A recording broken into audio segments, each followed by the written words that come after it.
Now we're going to zoom into two specific locations on our cerebrum that have unique and important functional significance.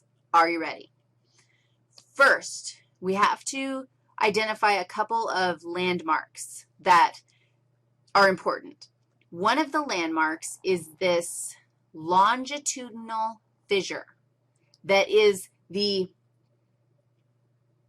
fissure that separates my right and left hemispheres of my brain. So this longitudinal fissure is going to give us kind of an orientation when we're looking down to find these other structures. The other one that we're going to keep track of, and this is an anatomical location, is a structure called the central sulcus. Central sulcus. And the central sulcus is in the coronal plane, like it separates anterior and posterior of the brain. It's perpendicular to the longitudinal fissure, and it is the mark that separates the frontal lobe from the parietal lobe.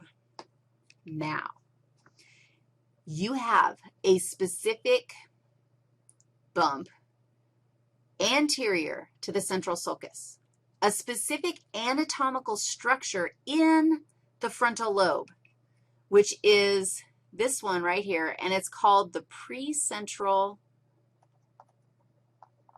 gyrus. Does that work for you? It's a bump. It's a gyrus. It's precentral. It's in front of the central sulcus. So guess what this one is? Same thing. It's a gyrus, but it is the postcentral gyrus. Now, those are anatomical structures. Those are bumps on your brain that we could find and identify. The precentral gyrus is the most posterior bump on the frontal lobe. The postcentral gyrus is the most anterior bump on the parietal lobe. Does that work? So you can see how these are just anatomical structures. Now, why do we even care? Well, they have functional significance. The postcentral gyrus is the location for a functional area, and it is called the, do you remember, first of all, do you remember what was the purpose of the parietal lobe? Like, what was its overall function? It was like a general sensory zone, not for specific senses, but general senses. So in the postcentral gyrus is this functional zone called the primary somatosensory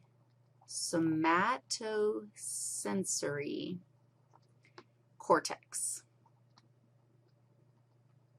And that's the name of the functional area found in the postcentral gyrus. So primary somatosensory cortex, this is where the majority of general sensory information goes.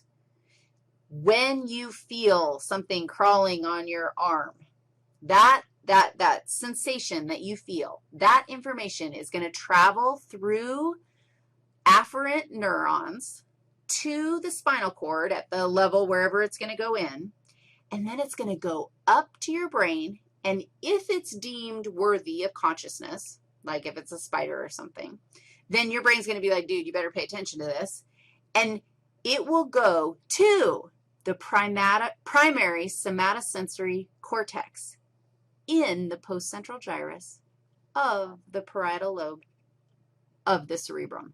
What? How crazy is that? Guess what is in the precentral gyrus? This is a primary motor cortex. Primary motor cortex. And that's somatic motor information. The primary, like, it's actually interesting that they're so close together. So in comes some sensory information, a just from general senses. The spider's crawling on my arm. My brain processes it, says, yeah, it's worthy of consciousness, sends it to the postcentral gyrus, which contains the primary somatosensory cortex. I process that and go, yeah, this is a spider. I'd like to whack it. And so then the information travels to my primary motor cortex in the precentral gyrus of the frontal lobe of my cerebrum.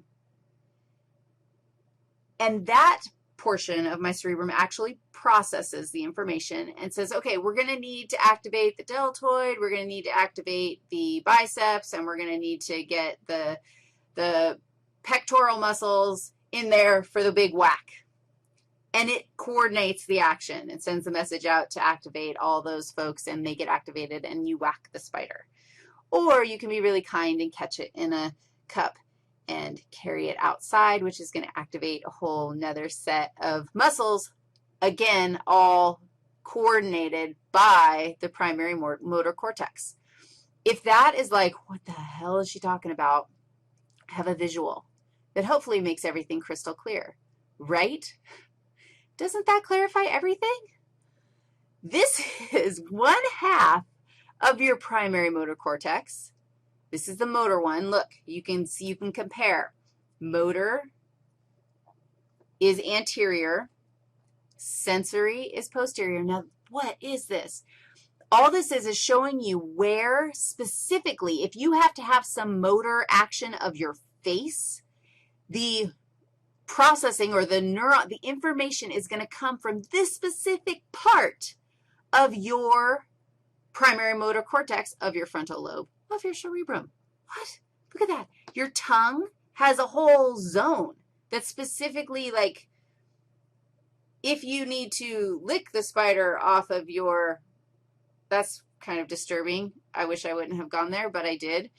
I suppose if you need to do that, it's going to be this part of your primary motor cortex that's going to send the message to your tongue to make it happen.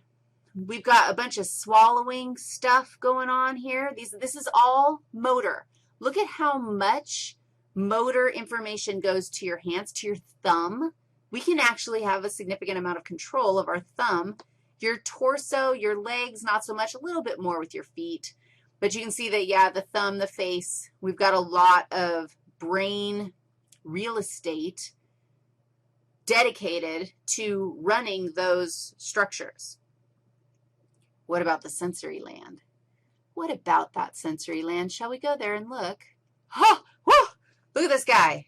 What do you, oh my gosh, how cool is this? So this is where general sensory information is coming in. We care a lot about our hands. General sensory, we've dedicated a lot of real estate to making sure that our hands are sensitive, can receive general sensory information. Lips, what teeth? You got to be kidding me. Tongue, we got a lot of sensory information, so go ahead and start licking things to tell about them. Not so much sensory information from your digestive tract, you know, kind of important. Dude, really? Yeah, worthless. Like, why even spend any time? Hands are much more sensitive than other body parts. How fantastic is that? Okay, those are the structures that come from the telencephalon. Now let's look at the diencephalon.